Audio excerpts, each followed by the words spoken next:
वार्ता news network 24/7. साधारणपणे असं लक्षात येत आहे की सरासरीपेक्षा पेट्रोल आणि डिझेलची मागणी ही प्रचंड मोठ्या प्रमाणात वाढलेली दिसते. त्याचीही आपूर्ती आपण करतो, पण कुठेतरी याच्यात साठेबाजी होते आहे असे निदर्शनास येत आहे. त्या संदर्भात पुरवठा विभाग आणि गृह विभाग हे जॉईंटली आता कारवाई करतील. मी केवळ आपल्या निदर्शनास आणू इच्छितो की पेट्रोलच्या संदर्भात जी काही सरासरी वापर आपला आहे, मागणी आपली आहे, त्यापेक्षा 23% जास्त आता आपण पुरवठा करतो. 23% मागणी वाढलेली आहे. आणि डिझेलच्या संदर्भात तर ही मागणी 52% वाढलेली आहे. 52% जास्ती पुरवठा आपण करतो. म्हणजे सरासरी मागील वर्षी किंवा याही वर्षी प्रतिदिनाचा जो पुरवठा या काळातला, त्या पुरवठ्यापेक्षा 52% जास्त डिझेल हे आता पेट्रोल पंपाच्या माध्यमातून आपण पुरवतो.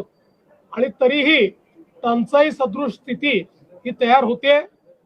त्यामुळे अगदी उदाहरण द्यायचं झालं तर अकोल्यामध्ये 154% जास्त खपत झालेली आहे. किंवा छत्रपती संभाजीनगर, बीड, भंडारा, बुलढाणा, चंद्रपूर, बुलढाणा, त्यानंतर गोंदिया, हिंगोली या सगळ्या भागांमध्ये 70% जास्त ऍडिशनल खपत ही त्या ठिकाणी झालेली आहे, ज्याचा पुरवठा हा आपण केलेला आहे.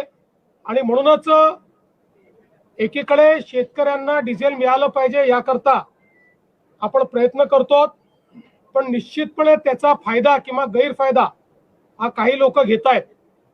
या दोन गोष्टी महत्वाच्या आहेत. एकीकडे नॉर्मल पेट्रोल डिझेलची खपत वाढलेली आहे आणि त्याच वेळी कमर्शियल जे ऑइल आहे, पेट्रोल डिझेल आहे, याची खपत मात्र थोडी कमी होताना दिसते आहे. याचा अर्थ नॉर्मल ही जी वाढलेली त्या ठिकाणी खपत आहे ती कमर्शियल कडे वळवली जाते आहे का, याची पडताळणी करणं गरजेचं आहे.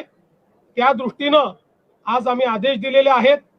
कारण आपण समजू शकता 52% वाढ आणि त्याची आपूर्ती आपण करतो, याचा अर्थ कुठेतरी याच्यामध्ये कोणीतरी साठेबाजी करताय आणि म्हणून ती साठेबाजी थांबवण्याचा प्रयत्न आमचा चाललेला आहे.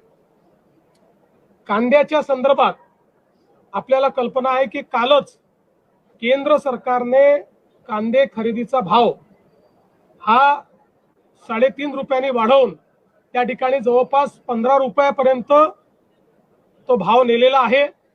मोठ्या प्रमाणात खरेदी देखील सुरू केलेली आहे. आम्ही केंद्र सरकारला या संदर्भात बैठक घेण्याची विनंती केली होती. उद्या संध्याकाळी केंद्र सरकारमध्ये तशा प्रकारची बैठकही लागलेली आहे. कांद्याच्या संदर्भात सातत्याने राज्य सरकार आणि केंद्र सरकार हे इंटरव्हेन्शन करतायत. 15 रुपयाची खरेदी ही आपण सुरू केलेली आहे. मार्केट इंटरव्हेन्शन आपण सुरू केलेलं आहे. निश्चितपणे शेतकऱ्याच्या संदर्भात राज्यातलं सरकार हे संवेदनशील आहेत. काही लोक विनाकारण या संदर्भात राजकारण करू इच्छितात आणि फोटो ऑपॉर्च्युनिटी करण्याचा प्रयत्न करतायत. त्यांनाही माझं सांगणं आहे की जर राज्य सरकारने आणि केंद्र सरकारने 15 रुपयाने खरेदीचा निर्णय केलाय, तुमच्या काळात कधी केला होता काय दाखवा, तो कधीच दिसणार नाही. आम्ही संवेदनशील आहोत म्हणूनच हे करतो. पण आम्हाला याची कल्पना आहे की एवढं करून भागणार नाही, अनेक गोष्टी कराव्या लागतील.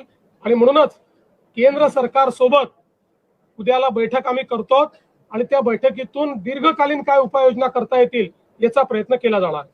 काही नेत्यांकडनं सर या कांदा प्रश्नाच्या अनुषंगाने राजकीय आंदोलन सुद्धा केलं जाते, त्याबद्दल काय? 100% राजकीय आंदोलन आहे. म्हणजे कांदा कापल्यानंतरही ज्यांच्या डोळ्यात अश्रू येणार नाहीत अशी मंडळी आता अश्रू ढाळण्याचा प्रयत्न करतायत.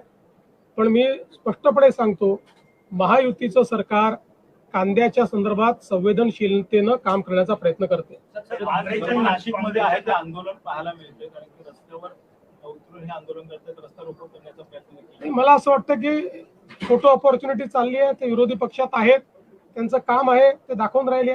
सर, काँग्रेसच्या खासदार प्रणिती शिंदे आहेत, वारंवार मोदींवरती टीका करतात. पुन्हा एकदा त्यांनी टीका केली आहे. त्यांचं असं म्हणणं आहे की ट्रम्प तात्या जसं बोलतात तसं मोदी सगळं करतात, असं त्यांनी.